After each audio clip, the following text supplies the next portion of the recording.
नमस्कार, स्वागत है आपका आज की खबर में। आपके साथ मैं हूं चित्रा सिंह और आप देख रहे हैं हमारा खास बुलेटिन देवभूमि। लेकिन अब आप जुड़ सकते हैं मेरे सोशल मीडिया प्लेटफॉर्म से भी, नीचे दिए गए सोशल मीडिया हैंडल के जरिए। तो चलिए बुलेटिन की शुरुआत करते हैं, जहां देहरादून में आज उत्तराखंड के मुख्यमंत्री पुष्कर सिंह धामी ने सड़क सुरक्षा जागरूकता और पर्यावरण संरक्षण के संदेश के साथ मैराथन को हरी झंडी दिखाकर रवाना किया। मुख्यमंत्री शिविर कार्यालय परिसर से शुरू हुई इस मैराथन में बड़ी संख्या में युवाओं, छात्रों और स्थानीय लोगों ने हिस्सा लिया। कार्यक्रम का उद्देश्य लोगों को यातायात नियमों के प्रति जागरूक करना और पर्यावरण संरक्षण का संदेश देना रहा। मुख्यमंत्री ने प्रतिभागियों का उत्साहवर्धन करते हुए सुरक्षित यातायात और हरित उत्तराखंड के निर्माण का संकल्प दोहराया।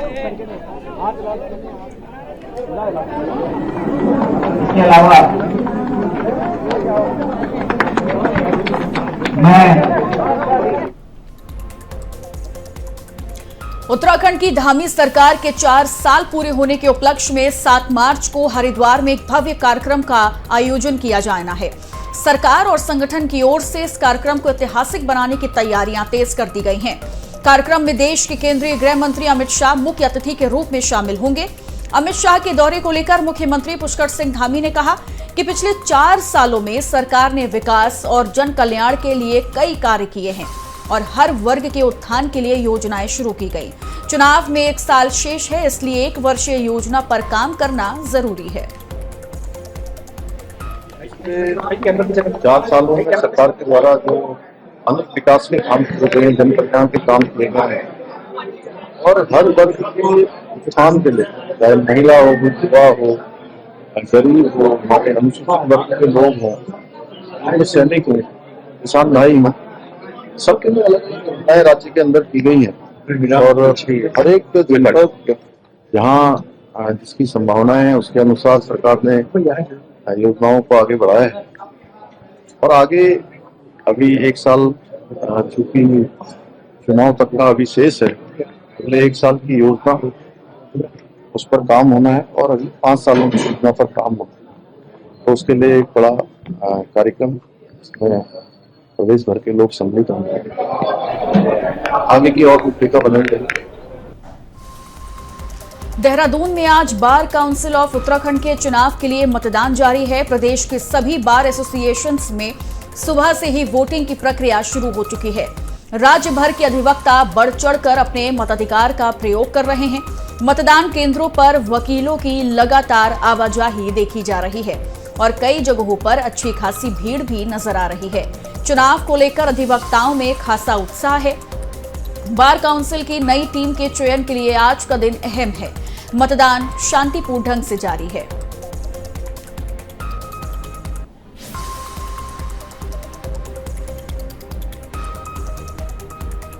आज से पंडित दीनदयाल उपाध्याय प्रशिक्षण महीने की अभियान की शुरुआत हो रही है और इसको लेकर बीजेपी ने तैयारियां भी शुरू कर दी हैं। जिला स्तर पर इस प्रशिक्षण अभियान के बाद प्रदेश भर में मंडल स्तर से राज्य स्तर तक ये अभियान व्यापक रूप से चलाया जाएगा। आगामी विधानसभा चुनाव को लेकर बीजेपी की सक्रियता साफ तौर पर नजर आ रही है। इसी कड़ी में ये अभियान महत्वपूर्ण माना जा रहा है, जिसमें प्रदेश भर से कार्यकर्ता और पदाधिकारी बढ़ चढ़कर शिरकत करेंगे। जिला स्तरीय इस अभियान में मंडल स्तर पर अभियान की तिथियों और आगे की रणनीति पर भी चर्चा होगी। विश्व का सबसे बड़ा प्रशिक्षण अभियान भारतीय जनता पार्टी के द्वारा प्रारंभ किया जा रहा है, जिसमें भारतीय जनता पार्टी के सभी स्तर के कार्यकर्ता का प्रशिक्षण किया जाएगा। कल प्रशिक्षण अभियान की प्रदेश की कार्यशाला देहरादून में आयोजित होने जा रही है, जिसमें पूरे प्रदेश के सभी जिलाध्यक्ष, सभी जिलों के प्रभारी और सभी जिलों की प्रशिक्षण टोली प्रदेश की कार्यशाला में रहने वाली है। इसके बाद जिले की कार्यशालाएं होंगी और आने वाले समय में मंडल स्तर तक ये दीनदयाल उपाध्याय प्रशिक्षण महाअभियान मंडल स्तर तक जाने वाला है। कैसे भारतीय जनता पार्टी के कार्यकर्ताओं को संगठन में काम करना है, कैसे संगठन की रीति नीतियों के अनुसार ही कैसे संगठन में अनुशासन को बनाए रखना है, इस पर सभी कार्यकर्ताओं का प्रशिक्षण भारतीय जनता पार्टी के द्वारा प्रारंभ किया जाएगा। सुप्रीम कोर्ट से लालढांग चिल्लर खाल मार्ग को स्वीकृति मिलने के बाद हरिद्वार सांसद एवं पूर्व मुख्यमंत्री त्रिवेंद्र सिंह ने इसे कोर्ट का अच्छा निर्णय बताया। अब कोटद्वार और हरिद्वार के बीच की दूरी 30 किलोमीटर कम हो जाएगी। यात्री जो उधर से जाना चाहते हैं या स्थानीय लोग हैं, उनके लिए ये बड़ी सुविधा है। इसके साथ साथ पेट्रोल, डीजल और समय की भी बचत होगी। उन्होंने कहा कि इससे अब उत्तराखंड के लोग यूपी में जाने की बजाय अपने ही स्टेट से सफर करेंगे। साथ ही ये मार्ग काफी रमणीक भी होगा। है वो सुप्रीम कोर्ट का, क्योंकि हमारा जो कोटद्वार है लगभग अब 30 किलोमीटर कम दूरी हो जाएगी। पहली बात तो ये कि जो यात्री उधर से जाना चाहते हैं, जो स्थानीय लोग हैं वो जाना चाहते हैं, उनके लिए एक सुविधा होगी। लेकिन अगर हम देखें कि इतने व्हीकल चलते हैं, कितना पेट्रोल बचता है, कितना डीजल बचता है, और एक तरह से हम इतना पेट्रोल डीजल बाहर देशों से आयात करते हैं, वो भी एक बड़ा फायदा है कि उनको फ्यूल की बचत होती है, समय की बचत होती है, और अब अपने ही स्टेट के अंदर लोग जाएंगे, क्योंकि ये मार्ग जो है बहुत रमणीक भी है। और मुझे लगता है कि जो कण्वाश्रम है, जिसके नाम से भारत का नाम पड़ा है। उत्तराखंड कांग्रेस की महारैली पर बीजेपी के महानगर अध्यक्ष सिद्धार्थ उमेश अग्रवाल ने निशाना साधा। महानगर अध्यक्ष ने कहा कि कांग्रेस प्रदेश भर में मुख्यमंत्री धामी की अगुवाई में हो रहे विकास कार्यों से परेशान है, इसलिए बीजेपी की छवि खराब करने और जनता को बरगलाने के लिए इस तरह के प्रदर्शन कर रहे हैं। महानगर अध्यक्ष ने कहा कि कांग्रेस की नीति है कि झूठ बोलो, बार बार झूठ बोलो। इस तरह की रैलियों में झूठ बोलकर जनता को गुमराह कर कांग्रेस राजनीति कर रही है।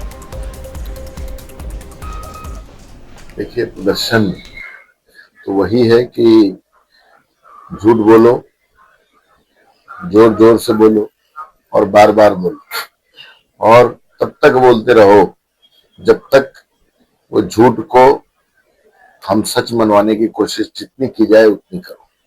कांग्रेस पार्टी आज प्रदेश में हो रहे विकास से, प्रदेश में, राष्ट्र में उत्तराखंड जो अपना नाम बना रहा है, माननीय मुख्यमंत्री पुष्कर सिंह धामी जी के नेतृत्व में उत्तराखंड नित नए आयाम पूरे देश के स्तर पर हासिल कर रहा है, वो कांग्रेस को वो पच नहीं रहा है।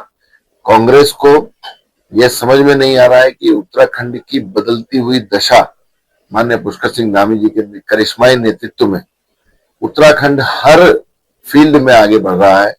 अब कांग्रेस को के पास जब कोई काम बचा नहीं है तो वो रोज नए तरीके के विषयों को बनाने की कोशिश आजकल कर रही है। बागेश्वर में आंगनबाड़ी कार्यकर्ताओं ने अपनी मांगों को लेकर आक्रोश रैली निकाली। रैली का उद्देश्य मानदेय में वृद्धि और अन्य लाभों के लिए था। कार्यकर्ताओं ने सरकार के खिलाफ नारेबाजी की और 140-150 रुपए प्रतिदिन बढ़ोतरी की मांग की। अगर उनकी मांगे नहीं मानी गई तो उग्र आंदोलन की चेतावनी भी दी गई है। तो बड़ी जानकारी उत्तराखंड के बागेश्वर से आपको बता रहे हैं, जहां पर देखिए यहां बढ़ चढ़कर महिलाओं ने हिस्सा लिया है और अपनी मांगों को लेकर आक्रोश रैली निकाली गई। और इनकी मांग है कि इनके मानदेय में वृद्धि और अन्य लाभों के लिए जो बातें की गई थी उसको बढ़ाया जाए। और सरकार के खिलाफ नारेबाजी करते हुए कहा गया कि 140 से 150 रुपए प्रतिदिन बढ़ोतरी की मांग है। अगर उनकी मांगों को नहीं माना जाता है तो आगे आंदोलन को और बढ़ाया जाएगा। आज हम पूरा बागेश्वर जिले के तीनों ब्लॉक हैं, गरुड़, बागेश्वर, कपकोट। आज हम लोगों ने एक रैली निकाली गई है। सरकार को हम ये जताना चाह रहे हैं कि वो हमें न्यूनतम जो मजदूरी दे रहे हैं वो हमारी इच्छा अनुसार नहीं दे रहे हैं। हम सरकार से थोड़ी सी मांग कर रहे हैं कि हमें न्यूनतम मजदूरी दें।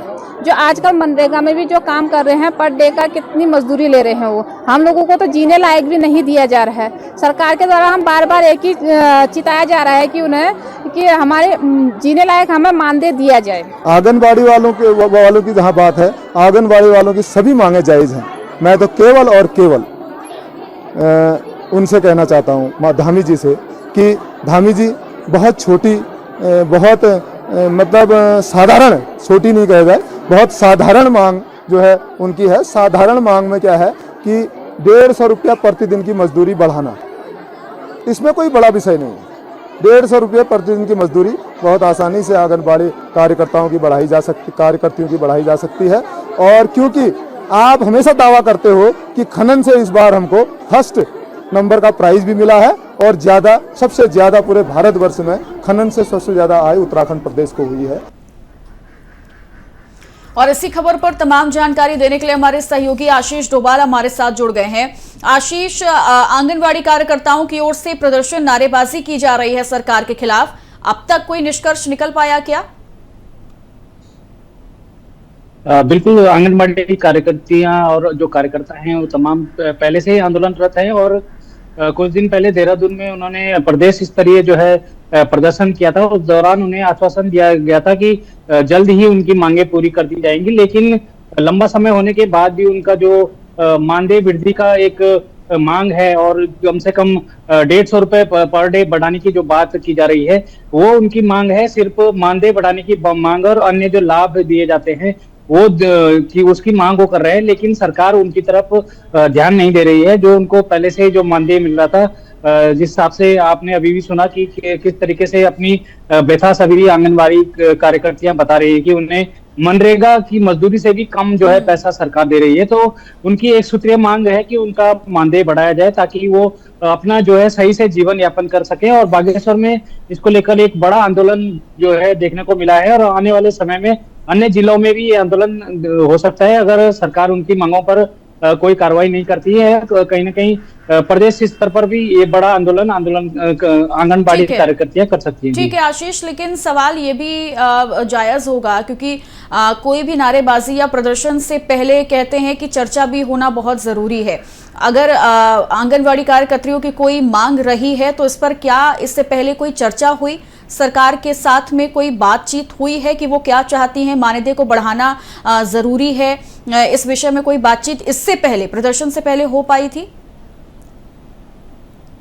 बिल्कुल, प्रदर्शन से पहले इनका प्रदेश स्तरीय प्रदर्शन देहरादून में हुआ था। उस दौरान आश्वासन दिया गया था कि आपकी सभी मांगे जो है पूरी कर दी जाएंगी और जो आपका मानदेय वृद्धि का मसला है उसे भी सॉल्व कर दिया जाएगा। लेकिन लंबा समय होने के बाद जो आश्वासन सिर्फ मिल रहे हैं सरकार की तरफ से, चाहे वो महिला विकास मंत्री हो रेखा आर्य की तरफ से या मुख्यमंत्री की तरफ से जो आश्वासन मिल रहे हैं वो कहीं ना कहीं धरातल पर उतरते हुए नहीं दिख रहे हैं। इसीलिए आंगनबाड़ी कार्यकर्तियां दोबारा से आंदोलन कर रही हैं और इसकी शुरुआत कहीं ना कहीं कपकोट के जो तीनों ब्लॉक्स हैं, चाहे कपकोट हो, बागेश्वर हो, गरुड़ हो, तीनों ब्लॉक की जो महिलाएं हैं वो कल एकत्रित हुई हैं और जिला मुख्यालय पे उन्होंने बहुत बड़ी जो है रैली निकाली है और अपनी आवाज, सिर्फ एक ही आवाज उनकी है कि ठीक है आशीष, लेकिन जो चर्चा हुई होगी, जो चर्चा मानदेय बढ़ाने को लेकर इससे पहले हुई है, जो जानकारी अभी आपने दी है, क्या इसमें कोई समय सीमा निर्धारित की गई थी कि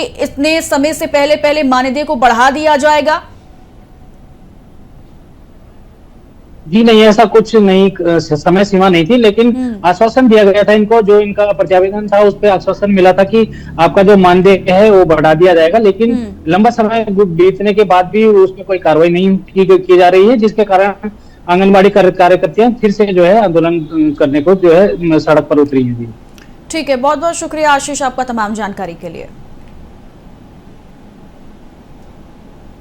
तो ये तस्वीरें हम आपको दिखा रहे हैं आंगनबाड़ी कार्यकर्तियों की। ये वही महिलाएं हैं जो अपना मानदेय बढ़ाने की मांग को लेकर सड़कों पर उतर आई हैं और अब लगातार जिलाधिकारी को हालांकि देखिए ज्ञापन सौंप दिया गया है। इंतजार भी इन लोगों की तरफ से किया गया कि इनका मानदेय कब बढ़ाया जाएगा। जब देरी हुई, समय सीमा भी काफी ज्यादा हो गई, इसके बाद इन लोगों ने सड़क पर उतरने की सोची और अब देखिए नारेबाजी और प्रदर्शन जो है वो लगातार सरकार के खिलाफ जारी है। और यहाँ वक्त एक छोटे से ब्रेक का, जल्द होंगे हाजिर, आप बने रहिए आज की खबर के साथ। ब्रेक के बाद स्वागत है आपका। खबरों में आगे बढ़ेंगे, जहां प्रदेश में खेल प्रतिभाओं को निखारने के लिए अब नई पहल की तैयारी है। खेल मंत्री रेखा आर्य ने अधिकारियों को खेलों को समर्पित स्पोर्ट्स स्कूल खोलने के प्रस्ताव तैयार करने के निर्देश दिए ताकि छोटी उम्र से ही बच्चों को प्रोफेशनल प्रशिक्षण मिल सके।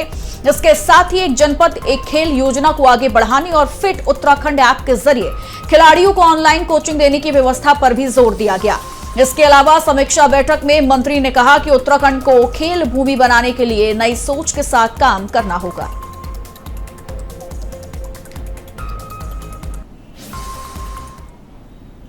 आज खेल विभाग की समीक्षा बैठक की गई है और इस बैठक में हमारे 2027 में जो नेशनल गेम होने वाले हैं, 2030 में जो हमारे राष्ट्रमंडल खेल होने वाले हैं, 2036 में जो हमारे ओलंपिक होने वाले हैं, उसके तैयारियों के निमित्त किस प्रकार से विभाग अपने स्पोर्ट्स पर्सन को कैसे हम और एक्सेलेंसी की ओर ले जाएं, उसमें हम क्या क्या चीजें हम लोग कर रहे हैं या हमें करना चाहिए, या जो हमारा गैप है उसे हमें कैसे फुलफिल करना चाहिए, उसको लेके आज चर्चा हुई है, जिसमें कुछ निर्णय जो है आज मेरी ओर से विभाग को दिए गए हैं, जिसमें हमने ये अपेक्षा करी है कि हम लोग वन डिस्ट्रिक्ट वन स्पोर्ट्स के कॉन्सेप्ट पे काम करें, जिसे हमारे यशस्वी प्रधानमंत्री जी भी लगातार कहते हैं। तो वन डिस्ट्रिक्ट वन स्पोर्ट्स में हमारे 13 जनपदों में 13 स्पोर्ट्स जहां जो बहुत अधिक प्रचलन में है और जो IOA का भी जो हिस्सा हो, तो हम लोग उस स्पोर्ट्स को जो है हम लोग बढ़ाने का काम करें, ये निर्देश दिए। देहरादून में जिलाधिकारी सवीन बंसल की अध्यक्षता में आयोजित जनता दर्शन में आज 163 शिकायतें दर्ज की गईं। प्रशासन ने कई मामलों में मौके पर ही सख्त कार्रवाई करते हुए राहत दी। विधवा सुनीता को राइफल क्लब फंड से आर्थिक सहायता स्वीकृति की गई। साथ ही विधवा पेंशन भी मौके पर मंजूर हुई। बुजुर्ग दंपति को घर से निकालने के मामले में भरण पोषण अधिनियम के तहत वाद दर्ज कराया गया। पुलिस पब्लिक स्कूल की शिक्षिका के उत्पीड़न मामले में मुख्य शिक्षा अधिकारी से 3 दिन में जांच रिपोर्ट मांगी गई। जन दर्शन कार्यक्रम पर लोगों का भरोसा लगातार बढ़ता जा रहा है।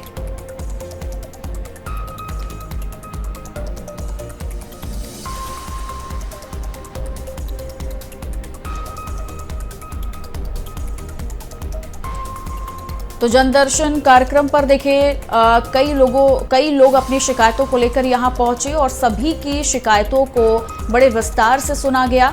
डीएम सवीन बंसल की अध्यक्षता में इसका आयोजन किया गया, जहां पर ज्यादातर यानी 163 शिकायतों में से ज्यादातर मौकों पर इनका समाधान किया गया है और कई लोगों की शिकायतों को सुना गया और उनकी शिकायतों के बाद उस पर काम भी किया गया है।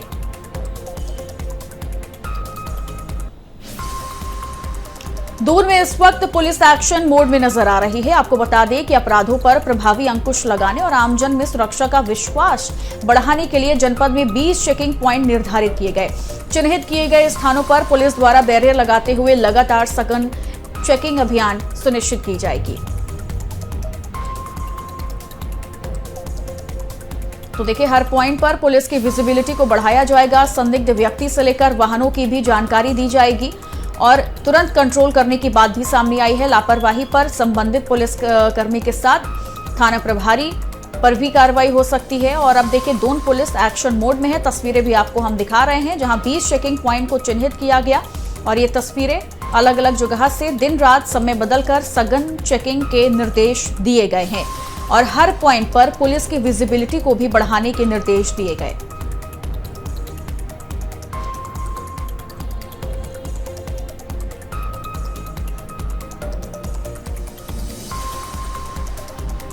देहरादून में स्मार्ट प्रशासन की दिशा में एक और कदम बढ़ाते हुए देहरादून स्मार्ट सिटी लिमिटेड ने Doon integrated command and control centre सदैव दून के अंतर्गत विकसित सॉफ्टवेयर मॉड्यूल्स के प्रभावी उपयोग के साथ प्रशिक्षण कार्यशाला आयोजित की। आपको बता दें कि परेड ग्राउंड स्थित दून लाइब्रेरी सभागार में आयोजित इस कार्यशाला की अध्यक्षता अपर मुख्य कार्यकारी अधिकारी तीर्थपाल सिंह ने की।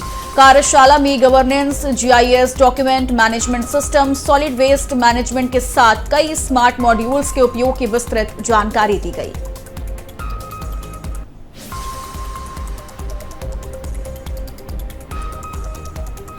और इन्हीं खबरों के साथ इस बुलेटिन में इतना ही, लेकिन अब आप जुड़ सकते हैं मेरे सोशल मीडिया प्लेटफॉर्म से भी नीचे दिए गए सोशल मीडिया हैंडल के जरिए। नमस्कार।